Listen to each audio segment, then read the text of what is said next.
says, brief message, we're going to go on a clunky adventure in the Mitsubishi. This truck is old and loud, so it is what it is.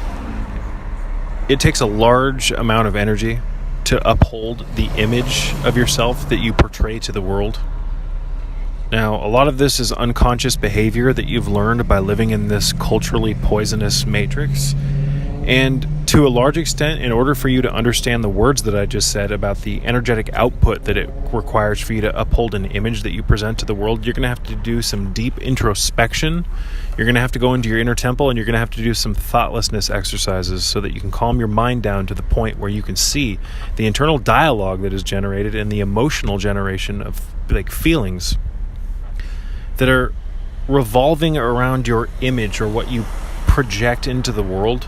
You see, everybody wants to fit in. Everybody wants to, be glorified by their peers to a large extent. Everybody wants to be accepted. And although there's nothing wrong with wanting to be accepted and all this, what ends up happening is a large majority of your energy is generated, whether you're aware of it or not.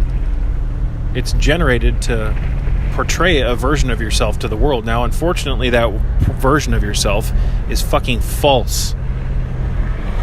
We are domesticated creatures living in a false environment, that environment being the Matrix. The Matrix catches you at a young age and gets you to turn yourself into a false version of yourself that gets molded by culture.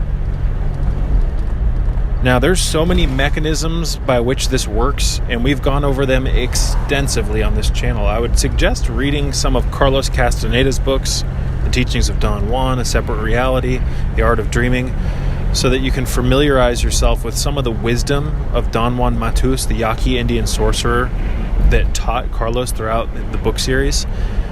Whether or not Don Juan was real doesn't matter to me. The wisdom that Don Juan teaches throughout those books is incredible, and it is highly applicable.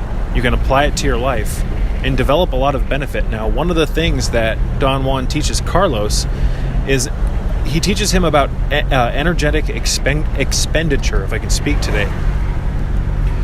Whether you're aware of it or not, you use large amounts of energy to uphold a certain view of yourself. You portray yourself in a way so that you can be accepted by your peers, so that you can look cool or, have all this status and all this other nonsense. Now, the key, ladies and gentlemen, and Don Juan teaches Carlos this as well, is that an energetic redeployment is crucial for anyone who really wants to embrace sorcery. And sorcery is the art of perceptual fluidity. It's getting that assemblage point to move. It's getting the energetic body to be in the right position, because right now we're in a perceptual prison due to our energetic configuration being in a falsely molded, or it's in an improper position. I don't have time to go over it in this video. I want to stay on point. We've gone over this extensively in other videos. People ask me all the time, well, what's the solution? I've mentioned it millions of times. Yoga is one of the solutions. Proper yoga. Look into the works of Frank Rudolph Jung. Yoga, the full body relaxation exercise, and the thoughtlessness exercise. That for 3 months straight. Try it. See what happens. You see, a lot of you guys want the solution, but you don't want to do the work because you live in an instant gratification lifestyle.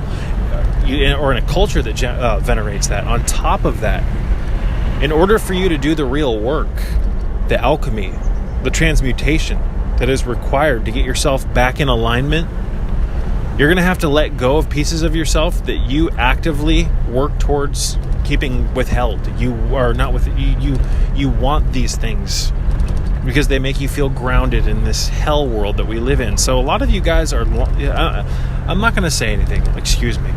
All I'm going to say is that there's a lot of charlatans out there, and there's a lot of people who, and this may sound totally crazy, but there's a lot of people who safeguard their sanity far too much in this insane world. You see, sanity by the system's standards, if I can fucking speak today, excuse me. Sanity by the system's standards is actual insanity. You see, you think you're sane, but in reality, you're insane. And what defines insanity? Well, ladies and gentlemen, you have none of your perceptual fluidity anymore.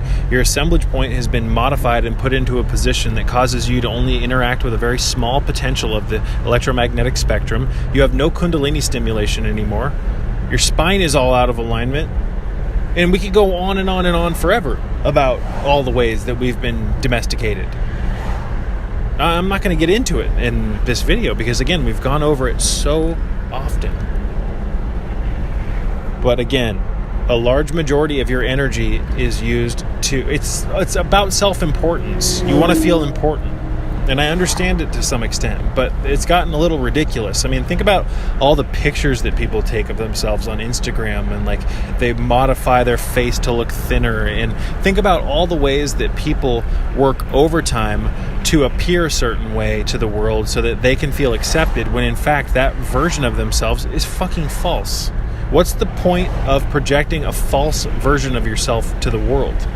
It comes from deep-seated insecurities and the desire to have massive amounts of self-importance. You want people to look at you in a way that makes you feel important. So, sorcerers, true sorcerers, are the artists of perceptual fluidity, and they dismantle their programming. That is the foundation of the path of sorcery, which is essentially the path of reattaining the energetic field in its proper position. This has to do with Kundalini and many other things. But, folks, we've got to learn to question what we've been clinging to. Kind of like that Tool song, 46 and 2. Question what I've been clinging to, or contemplate what I've been clinging to. We have to do that, and we have to have a system by which we can contemplate what we've been clinging to. We've got to go into our mind. We've got to relax the mind, and we've got to try to calm our thoughts so that we can see the constant internal dialogue. Whether you're aware of it or not, you talk to yourself constantly in your head. And most of the thoughts that are generated are fucking out of this world level insane. Whether you're aware of it or not, it doesn't matter to me. I don't care if this offends you. The full body relaxation exercise is the start. Then you do the thoughtlessness exercise after you've done the full body relaxation exercise. There's a good chance you'll fall asleep when you're doing this for the first few times, but that's a good thing because your body needs some deep rest. You see, you guys have all fallen asleep for the last 20 years with muscles that are all locked in aberrated engagements. Muscle memory, psychosomatic memory, and the subconscious are intimately connected. So we've got to work all the kinks out, folks, but you've got to learn to listen to your thoughts. This is what meditation is. Like a river. You watch them come in and you watch them go. You don't adhere to them or hold on to them or kiss their ass. You're just observing your thoughts. And over time, as you continue to observe your thoughts, they'll begin to lessen and lessen and lessen to the point where you can enter into peace. Thoughtlessness is peace, ladies and gentlemen. And once you have thoughtlessness, once you remove all the internal dialogue, the desire to have all this self-importance or uphold a certain image for the world to view you as will go away, and you'll be stable as who you are. You see, letting go of self-importance doesn't mean that you're not important. It means that you're letting go of the false projections that you're putting into the world that don't need to be there so that you can redeploy your energy in more salubrious manners. It's very simple. I'm going to wrap this one up. I wish I could go a little bit longer, but I can't. May peace be with you all.